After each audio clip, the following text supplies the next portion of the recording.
Estamos começando mais um NCcast nessa maratona Target. O que é a Target, Gabi Gouveia? A Target é uma conferência da IBMA, Igreja Batista Memorial de Alphaville, e a gente está conversando bastante sobre avivamento, sobre como enraizar as nossas raízes no Evangelho, e a gente vai continuar esse bate-papo aqui com vocês, lembrando que a gente já teve muitas outras entrevistas e você pode acompanhar todas elas nas nossas redes. Pesquisa aí, @RTM Brasil para acompanhar a RTM e @na Contramão RTM para acompanhar o Ministério de Jovens.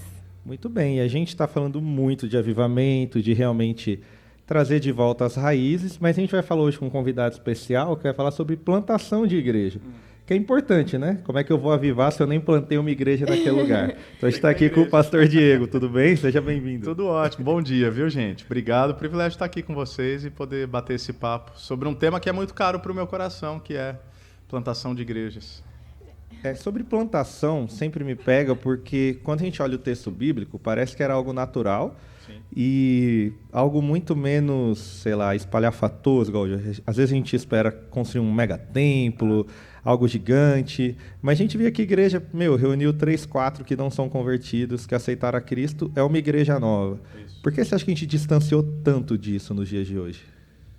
Bom, em poucos minutos é difícil responder, mas vamos lá, tem algumas suspeitas. Até o termo plantador ficou um termo um pouco assim, que traz um status um pouco maior.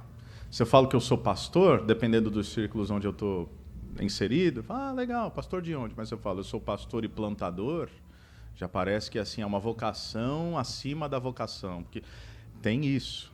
Uma outra coisa que eu acho que nós perdemos, aquilo que alguns estão chamando de conceito de missionalidade, nada mais é do que, por exemplo, você citou Atos. Então, a igreja de Atos, você tem lá, Atos capítulo 8, Saulo de Tarso, antes da conversão, ele devastava a igreja. Ele estava perseguindo em Jerusalém e ele estava expandindo essa perseguição. E aí é dito o seguinte, que todos, exceto os apóstolos, foram dispersos. Aí você pensa, alguma coisa deu errado, né? Saulo conseguiu triunfar diante da igreja na sua perseguição. Só que 2 versículos depois diz, e todos os que haviam sido dispersos pregavam o evangelho por onde passavam. Então, quem foi disperso? A igreja toda, que já não era pequena. 3.000, depois 5.000, exponencialmente crescendo. E aí, gente comum, como eu e você, cristãos, discípulos de Jesus, alguns recém-convertidos. Para eles era tão comum entender que o discipulado jamais estaria desassociado à missão, que ser cristão era falar de Jesus. Ser cristão era pregar o evangelho. E dependendo do contexto, pode ser minha casa. Se eu começo a reunir com alguns irmãos, ali está uma igreja. De modo muito simples. E aí eu acho que a gente estabeleceu alguns conceitos e estratégias que complicou aquilo que Jesus mostrou que era simples. A gente está falando de aprofundar raízes. Sim. E de implantação. Eu acho que todo mundo que, enfim, sonha em estar numa comunidade, quer que cresça. Sim. E a gente quer comunidades saudáveis. A gente está conversando muito sobre isso aqui. Quando a gente fala de plantar, né, no plantar mesmo, sim, né, a sementinha, isso, tem que ter a terra boa, tem que ter um lugar que tenha uma qualidade de ar ok, que tenha água suficiente. Quais seriam essas características? Não legal, falando de uma semente, mas falando de uma igreja, para que ela cresça e que dê frutos. Eu acho, tem 2 coisas diante disso. A primeira delas é que a imagem que o Novo Testamento nos traz não é uma imagem de uma fábrica, onde ela produz em série algo que vai dar um resultado satisfatório. É a imagem de um jardim, que sendo plantado e regado vai dar fruto.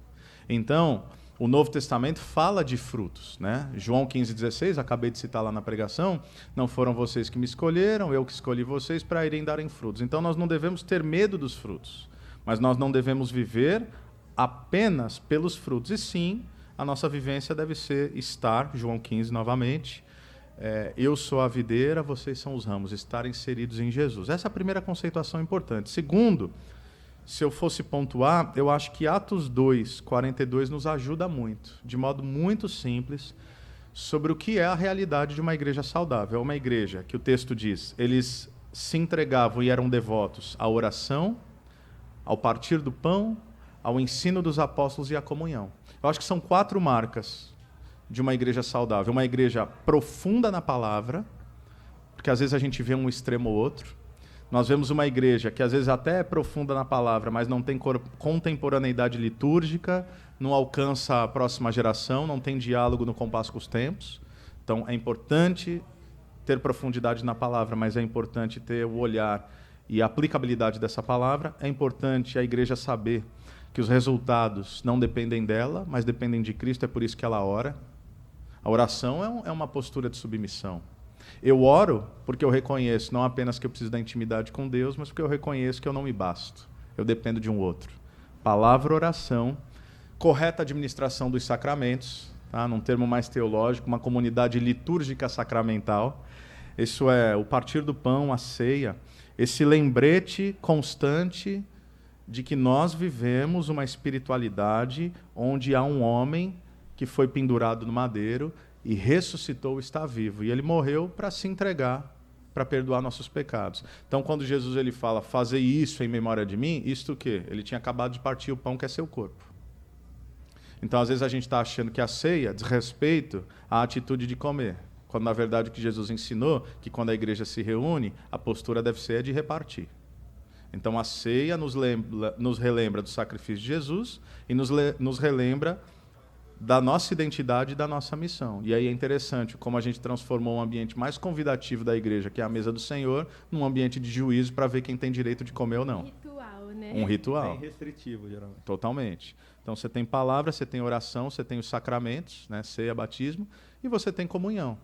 E eu acho que, sobretudo, numa comunidade ou numa sociedade individualista, uma sociedade de consumo, uma sociedade onde, se formos honestos, a gente está preocupado com o nosso quadrado mesmo, viver comunidade é cada vez mais um desafio. Então, acho que Atos 2:42 nos ajuda muito em compreender o que são os princípios, as marcas de uma igreja saudável. Não são só essas marcas, mas tem que ter pelo menos essas 4. Eu achei top. Eu já até anotei aqui, gente, bom. os passos, hein?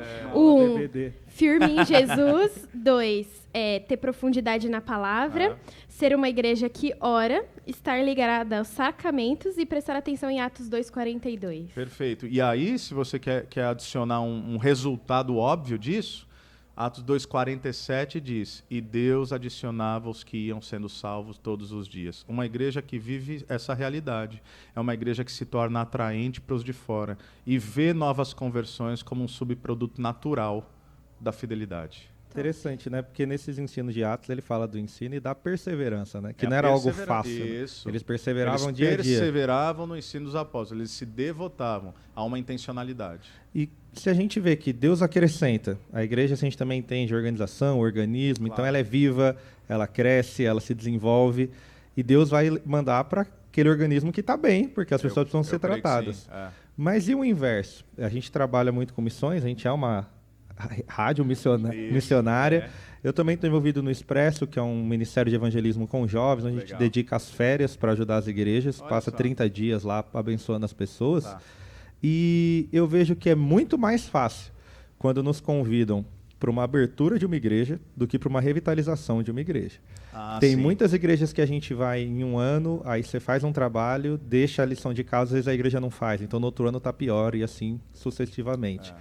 Igrejas morrem. A gente precisa entender que às vezes a gente precisa fechar e abrir em outro lugar. Com certeza, eu já fiz velório de igreja. Nossa, Claro que isso é um eufemismo para dizer, e literalmente isso aconteceu, eu olhei para um amigo no processo da pandemia, uma igreja que ele estava tentando plantar e a coisa ainda estava muito incipiente, ele é um cara piedoso, um cara crente, mas assim, já não estava indo, não estava estabelecida, aí vem a pandemia, para igrejas pequenas, sofreram muito. Falei, meu irmão, deixa eu te falar uma coisa, vai te dar muito mais trabalho tentar fazer esse ser que agora respira por aparelhos voltar a viver e ter uma vitalidade.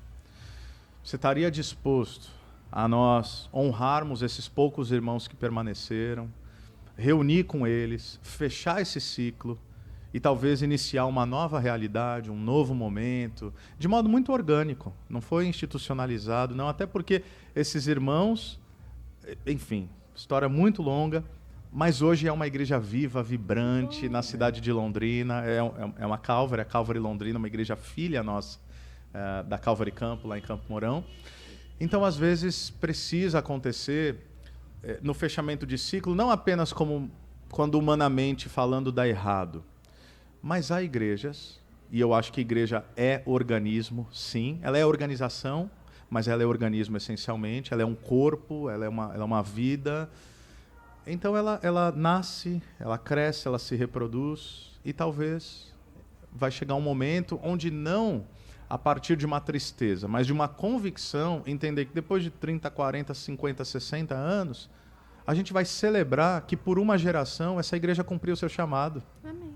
E ao invés de nos entristecermos por uma igreja que está fechando, embora, claro, isso não é, né, o nosso ideal, às vezes vale mais a pena você deixar a vida seguir seu fluxo. Por exemplo, eu me lembro do meu avô, bem breve aqui, quando ele estava em coma. E a gente ora por cura, né? Por gente que a gente ama. E eu estava orando pela cura física. Aí eu entendi que a cura que Jesus queria trazer para ele era uma outra cura. E quando o médico chega para você e fala, olha, nós podemos iniciar os cuidados paliativos?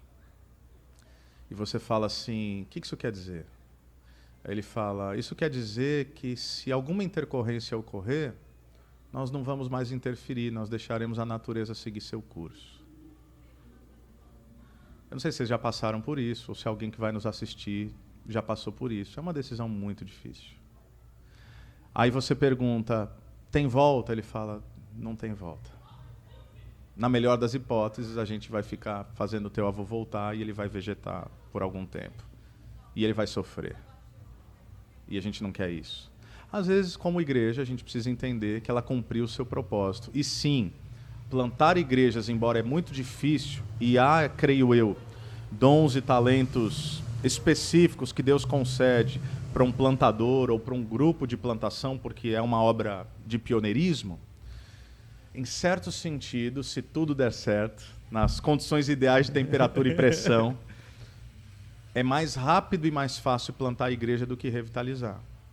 Tem gente que planta igreja e organiza em 3, 4 anos. Eu não vi revitalização em menos de 10. Porque nós somos seres humanos de hábitos e nós criamos vícios.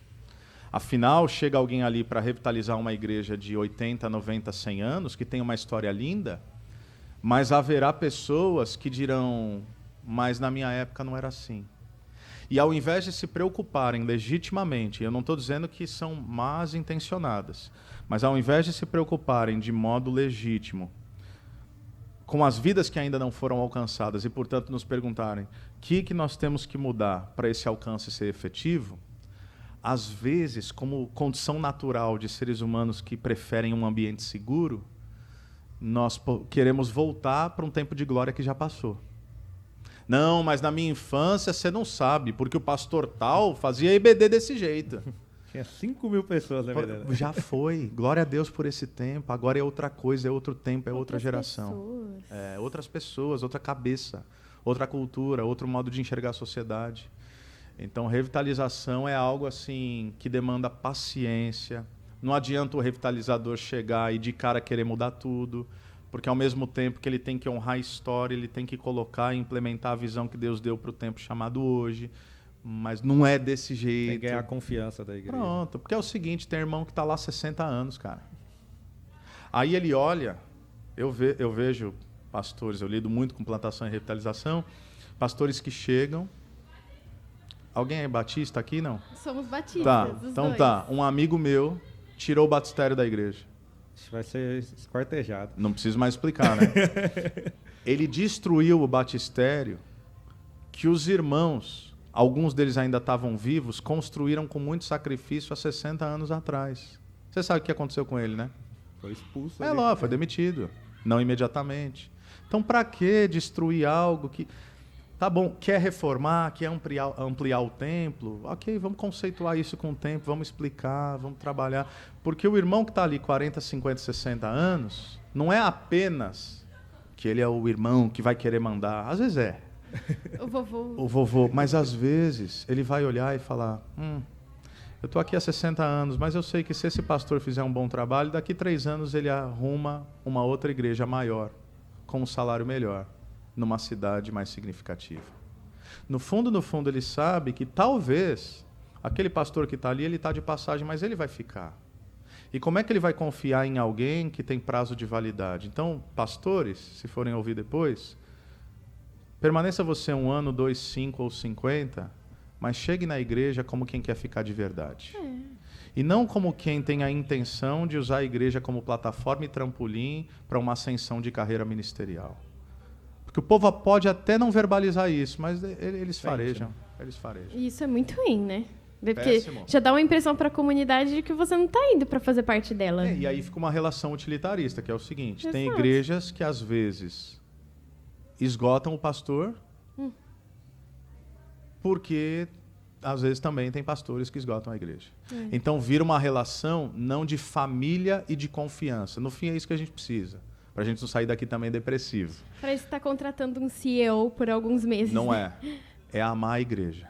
E aí, ao mesmo tempo, a igreja reconhecer que aquele homem, aquela pessoa, enfim, aquela família foi colocada ali por Deus. Vamos estar abertos para aquilo que Deus quer fazer?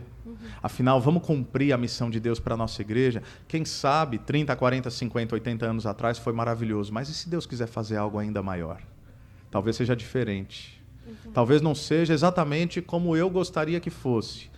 Mas se meus filhos, se meus netos forem alcançados pelo Evangelho, então valeu a pena. Eu queria perguntar para você, porque assim, para que nós não precisemos chegar ao velório de uma igreja, ou talvez ter que iniciar uma nova, porque tem uma que não esteja funcionando muito bem, como se daria, de uma forma, pode ser bem sutil, porque eu acho que depende muito de igreja para igreja, como se daria uma manutenção saudável, uma gestão do corpo, né? Porque nós cuidamos do nosso corpo espiritualmente, fisicamente, mentalmente. Como se daria a manutenção do corpo quando a gente associa ele à igreja? Eu acho que alguns elementos eles são imprescindíveis daquilo que eu tenho visto em igrejas saudáveis e que têm vivenciado expansão. Você precisa, por falta de uma expressão melhor, eu vou usar essa mais rasgada, você precisa de um púlpito forte. Você precisa de uma boa pregação. E uma boa pregação, eu não estou falando de performance não, mas eu estou falando de algo que seja fiel à exposição das Sagradas Escrituras e comunique com as pessoas para quem você está equipando, ministrando e tentando alcançar. Que aí eu já disse a segunda coisa. Uma igreja que se preocupa com doutrina, isso é, equipar os santos para a obra do ministério, isso é Efésios 4, mas, ao mesmo tempo, ter essa percepção do alcance dos de fora. Aquilo que eu uso, o termo não é meu, uma igreja missional. Então, está vendo essas duas dimensões, uma igreja para dentro e para fora, ao mesmo tempo. Que às vezes nós nos enclausuramos e esquecemos do cumprimento da missão e da evangelização, e às vezes nós pensamos muito fora e nos tornamos uma igreja rasa que não equipa o povo com sã doutrina. Precisa ser os dois. Púlpito forte, dimensão da igreja reunida e da igreja dispersa, que já me leva ao ponto 3, que é o quê? Equipar os irmãos para que eles entendam, isso eu aprendi com o Tim Keller, que eles entendam que o evangelho acontece de segunda a sábado. Ou seja, o que significa vocês aqui, como comunicadores, se eu posso chamar assim, no cumprimento da missão? O que significa utilizar a expertise, o talento e os dons que Deus deu a vocês para a propagação da mensagem? E aí talvez alguém pode pensar, numa rádio cristã é fácil. Esse deve ser o desafio e a atenção de todos nós. Então a igreja tem que ser esse ambiente de fomento de reflexão para fazer com que o médico, o empresário, a dona de casa, o engenheiro, todos ali como parte do corpo se perguntem como é que Deus pode usar o meu dia a dia, o meu trabalho, o meu ambiente acadêmico, o meu espaço de lazer. Ou seja, como é que eu não vou fragmentar a vida? Como é que eu manifesto Cristo e vivencio Cristo na totalidade? E aí, claro, você tem gestão, você tem vida de oração, você tem geração de comunidade, isso é muito importante. Igreja não se sustenta apenas a partir do domingo. Fizeram pesquisas que o ponto número 1 que faz com que pessoas permaneçam numa igreja não é a pregação, não é a estrutura, não é o ministério infantil, não é o louvor inspirador, é ter pelo menos 4 ou 5 amigos na comunidade. Olha que interessante. Amizade. Nós somos seres relacionais. Eu não estou fazendo um juízo de valor e dizendo que essa deveria ser a categoria de número 1. Mas é o que é.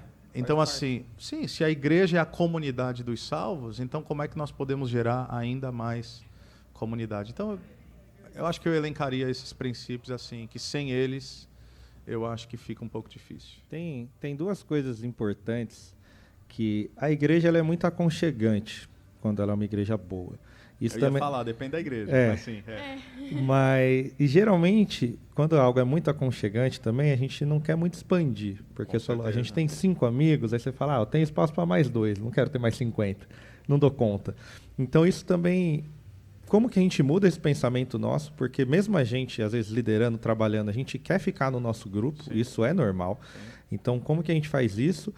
E como que a gente sabe que é o momento da nossa igreja abrir uma outra igreja? Porque sempre que a gente olhar para a nossa diretoria, para o nosso financeiro, nunca vai estar bom. Nunca você fala, vai ter poxa, orçamento sobrando. Porque eu preciso de um terreno novo, eu preciso agora comprar equipamento de som, eu preciso contratar um outro pastor. Nunca vai te sobrar um orçamento, agora finalmente eu posso abrir uma igreja. Como que você dá essa virada de chave nos seus colegas? Vamos lá. Primeiro a partir da igreja local e também vai para os meus pares. Lá na nossa igreja, na nossa comunidade local, a Calvary Campo, bom, eu estou mais de 10 anos falando literalmente a mesma coisa. Então eu aprendi que quando você está cansando de falar uma coisa, significa que talvez a turma está começando a entender. E graças a Deus, eu amo a nossa igreja, então eu posso falar com muita tranquilidade que é uma igreja pela qual eu sou apaixonado e que entendeu. Entendeu a missão, entendeu a plantação de igreja, entendeu o alcance próximo, entendeu. E entendeu por quê? Séries de mensagens, pequenos grupos, indicação de livros, repetir a exaustão. Repetição é a chave. Você fala, e talvez depois de alguns anos... eu acho que eu entendi o que ele está falando. Pastor, tive uma ideia, né? Pastor, eu tive uma ideia. E se a gente falasse mais desse negócio de missão? Rapaz, que bom que você lembrou disso. Olha, eu não vou te dizer que eu estou há 10 anos falando isso, mas legal, vamos fazer o que você está pensando, então... Mas plantação de igrejas é obediência. Eu não sei se vocês já pensaram nesses termos. Eu não estou dizendo que toda igreja tem uma vocação para ser plantadora de modo exponencial. Mas plantação de igreja é obediência. O Novo Testamento, tá? Não sei se vocês já pensaram assim, nada mais é do que o relato de plantação de igrejas.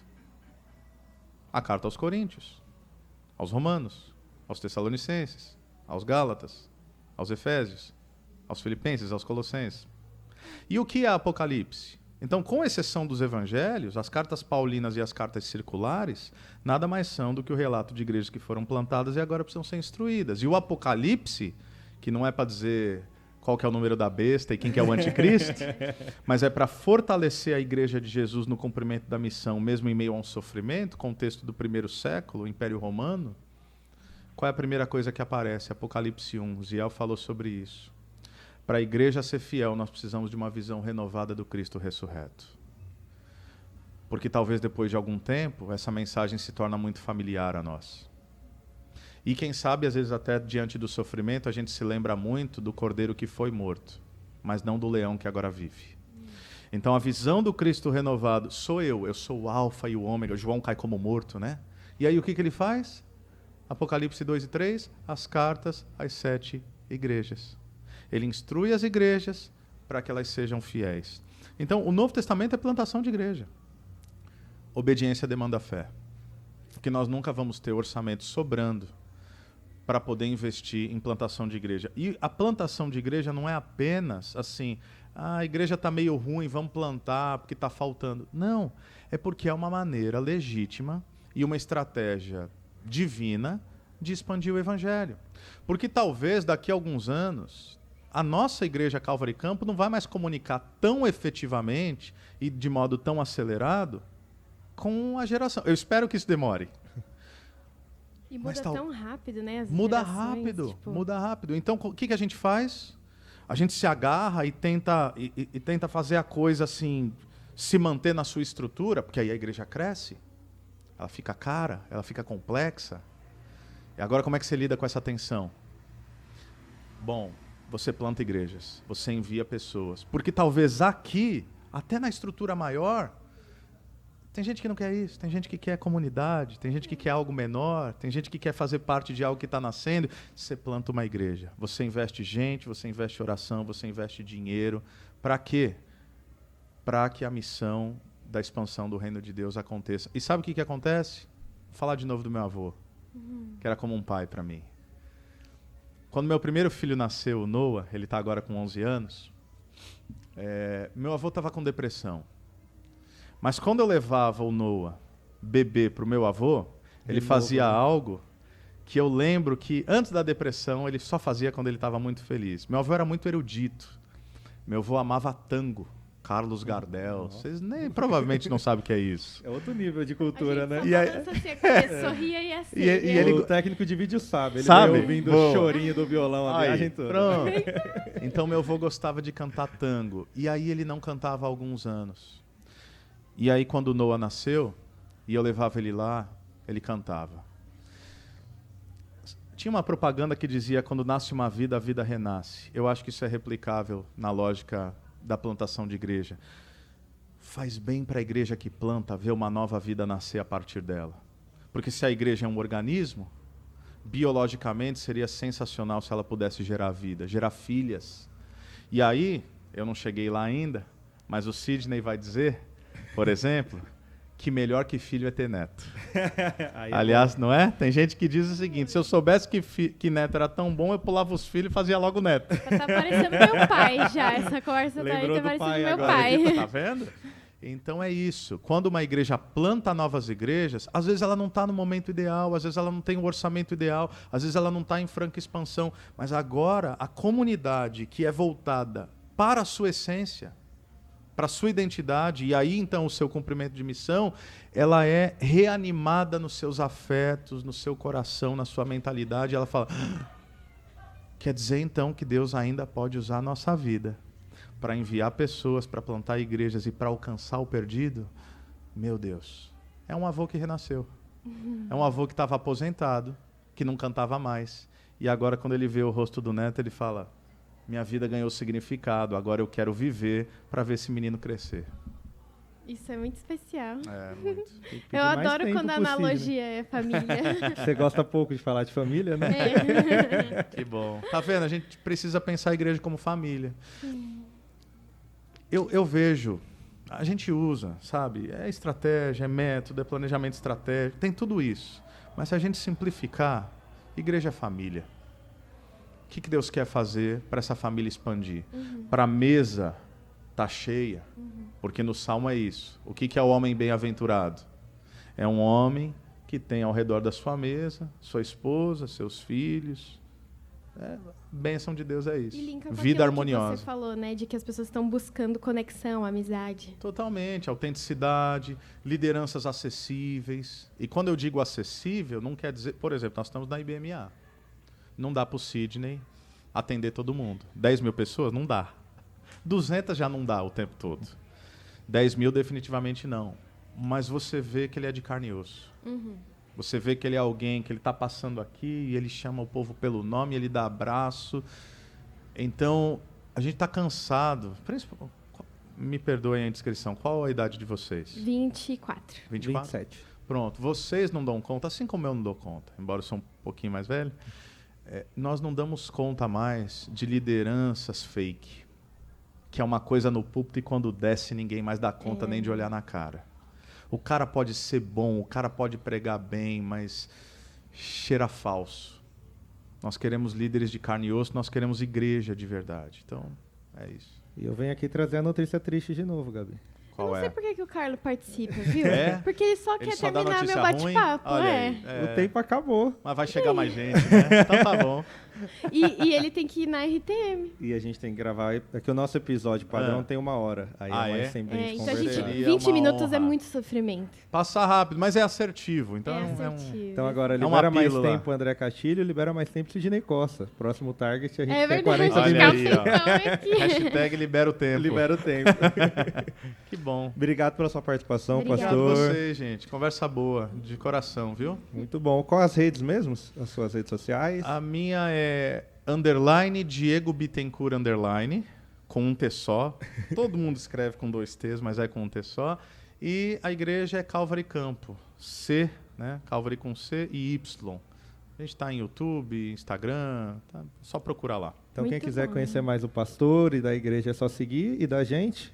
Da gente, @RTM Brasil, e o Ministério de Jovens da RTM, @na Contramão RTM. Lembrando que tudo isso para você tá aqui na descrição do episódio de hoje, então corre e acessa aí para você conhecer a gente um pouquinho mais. A gente está prometendo tanta coisa na descrição que eu tô com dó de quem vai fazer depois. Boa. Tchau, tchau, gente. A gente Valeu. mesmo, nesse caso.